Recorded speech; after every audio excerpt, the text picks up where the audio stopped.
அழகு 4 பொம்மை பொம்மை அப்படின்ற பாடத்தை நம்ம இன்னைக்கு பார்க்க போறோம். அந்த பொம்மை பொம்மை பாடத்துல ஒரு சின்ன கதை பார்க்கலாமா? இந்த கதையில நீங்க தான் நடிச்சு காட்ட போறீங்க. ரெடிதானா?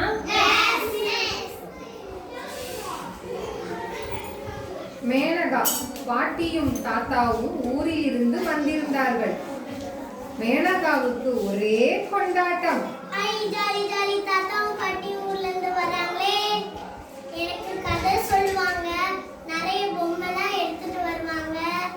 பாட்டியும் தாத்தாவும் வந்தாலே நிலாவின் நண்பர்களும் வந்து விடுவார்கள். மேனகாவின் நண்பர்கள் இப்பொழுதும் அப்படித்தான். மேனகாவின் வீட்டிற்கு நண்பர்கள் பலர் வந்திருந்தனர். பாட்டியும் தாத்தாவும் அவர்களே செய்த பல பொம்மைகளோடு வந்திருந்தார்கள்.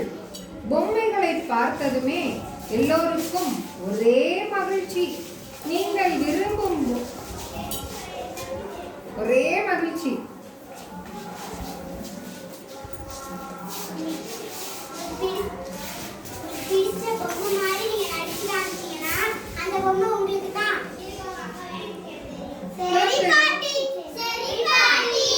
குழந்தைகளும் மகிழ்ச்சியோடு ஒப்புக்கொண்டார்கள். முகிஷன் எழுந்தான்.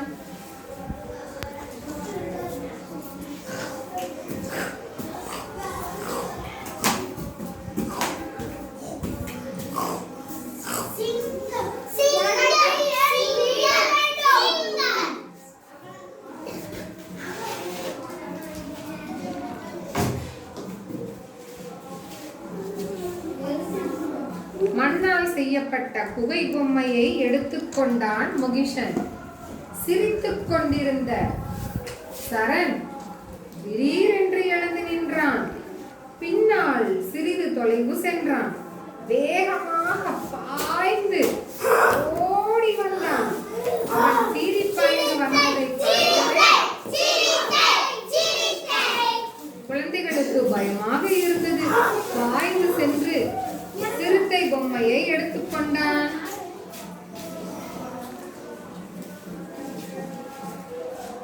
பாலா எழுந்தாள்.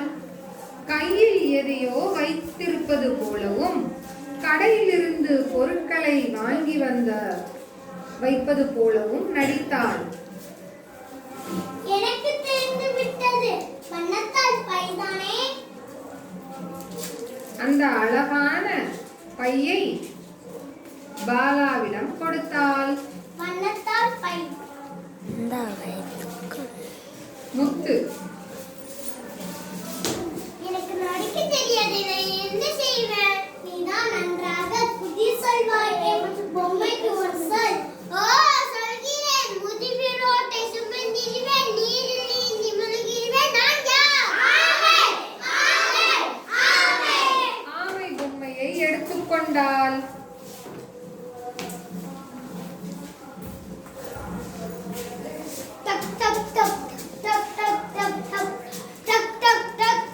குதித்து குதித்து ஓடினான் கலையரசன்.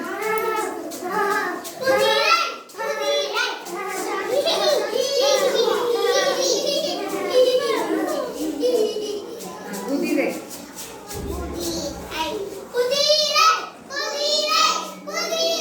குதிரை பொம்மையை எடுத்துக்கொண்டான் கலையரசன். தங்கமதி தரையில் படுத்து கைகளை முன்புறமாக நீட்டி உடலை வளைத்து வளைத்து கால்களை இணைத்து வாள் போல் ஆட்டினான். ஆம், அவன் முதலை பொம்மையை எடுத்துக்கொண்டான்.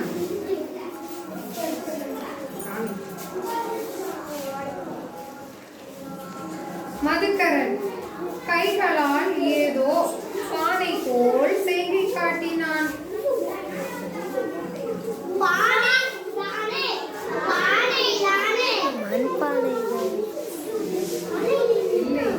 இல்லை, காய்ந்த சுரைக்காயில் செய்யப்பட்ட குடுவை.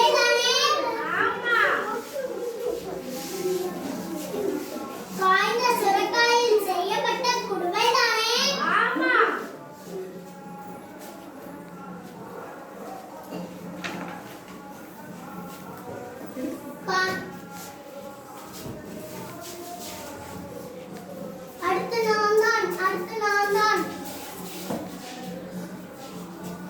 ஓடி வந்த மேனகா கீழே குத்துக்காலிட்டு கைகளை குறுக்கி அமர்ந்தவள் சிறிது சிறிதாய் எழுந்து கைகளை விரித்து நின்றாள்.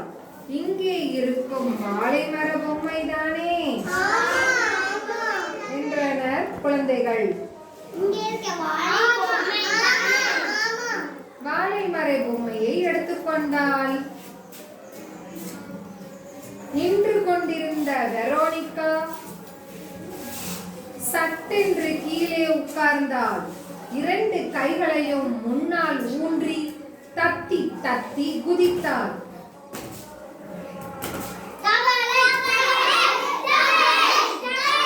என்று குழந்தைகள் கத்தினர். தாத்தா சிரித்துக்கொண்டே தவளை பொம்மையை எடுத்துக் கொடுத்தார்.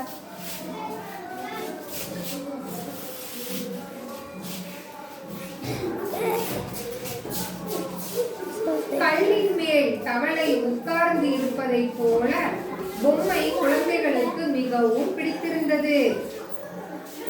கூட்டத்திற்குள் இருந்து ஒரு குரல் மெதுவாக வந்தது. மியாம் மியாம் என்று மெதுவாக கத்திக்கொண்டே லட்சுமி வந்தாள். அவள் என்ன பொம்மையை எடுத்திருப்பாள்? பூனை பொம்மையை எடுத்துக்கொண்டாள். பொம்மைகளை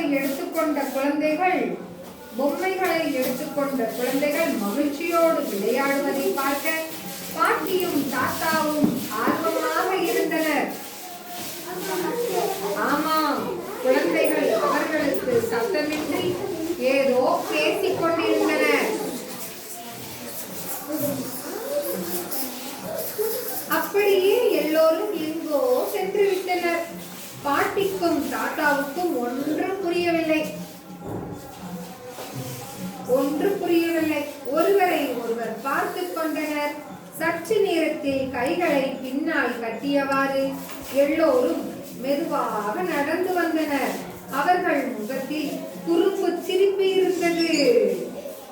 நாங்களும் உங்களுக்கு ஒரு பரிசு எடுத்து வந்துள்ளோம்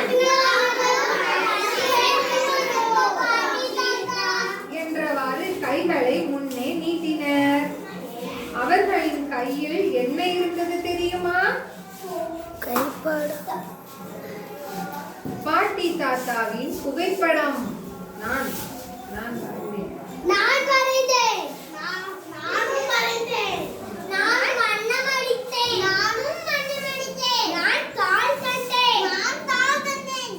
ஏதோ சொல்லிக்கொண்டு குழந்தைகள் அனைவரும் அந்த ஓவியத்தை பாட்டி தாத்தாவிடம் கொடுத்தனர்.